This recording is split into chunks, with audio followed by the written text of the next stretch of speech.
এবার বিএনপির সবচেয়ে জনপ্রিয় ব্যক্তি, জনপ্রিয় রাজনৈতিক নেতা এবং যুব নেতা, যে বিএনপির চেয়ারপারসনের পররাষ্ট্র বিষয়ক উপদেষ্টা কমিটির বিশেষ সহকারী জননেতা ইশরাক হোসেন, তিনিও ফজলুল হকের মতো আমার মনে হয় এই চেয়ারটাই একটু পাপিষ্ট চেয়ার, যে এই চেয়ারে বসলেই একটু ওবায়দুল কাদের হওয়া যায়। তিনি একটা পোস্ট করছে গত 2 ঘন্টা আগে। আপনারা স্ক্রিনশটটা অবশ্যই দেখতে পাচ্ছেন যে কি লেখা আছে। লেখা আছে 2025 সালের মধ্যে জাতীয় নির্বাচন দিতে হবে। সময়ে জনগণকে সাথে নিয়ে আমরা নির্বাচন আদায় করে নেব ইনশাল্লাহ, এবং সরকারে থাকা ছাত্র প্রতিনিধিদের অবিলম্বে পদত্যাগ করতে হবে, অন্যথায় নির্বাচনকালীন সময়ে অন্তর্বর্তী সরকারের নিরপেক্ষতা নিশ্চিত হবে না। কি বুঝলেন?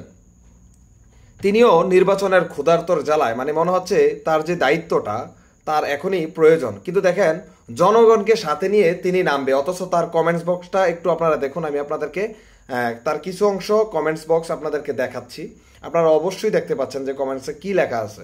এখানে সর্বোপরি সাধারণ জনগণ বলতেছে যে আমরা এখন বর্তমানে ডক্টর ইউনূসকেই চাই।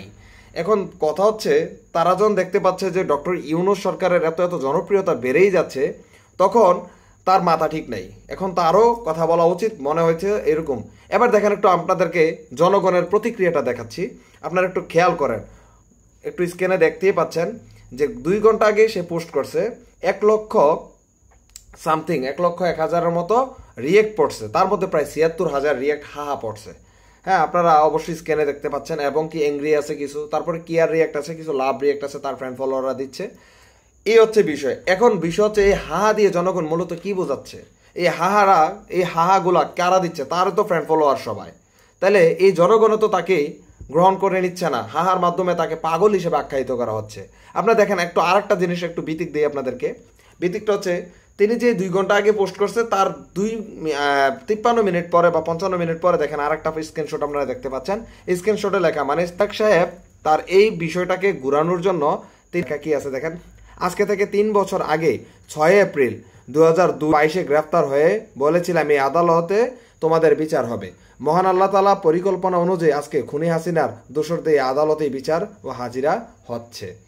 এই হচ্ছে পোস্ট, মানে এই সমসাময়িক বিষয়টাকে ঘুরানোর জন্য তিনি আরেকটা পোস্ট করে দিলেন এবং আবেগ ঢুকাই দিলেন।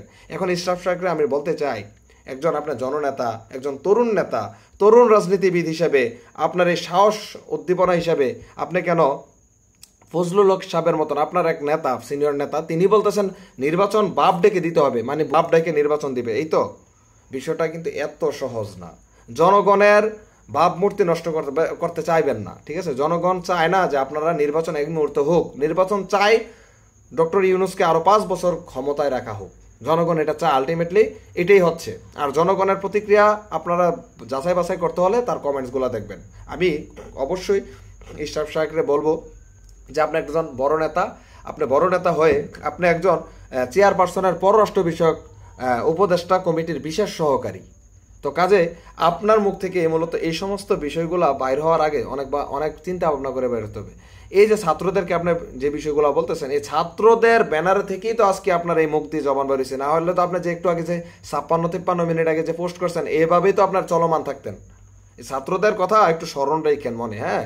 আমাদের আন্দোলনগুলোকে ভুলে যায় না সহজ করে ভাই। আল্লাহ হাফেজ।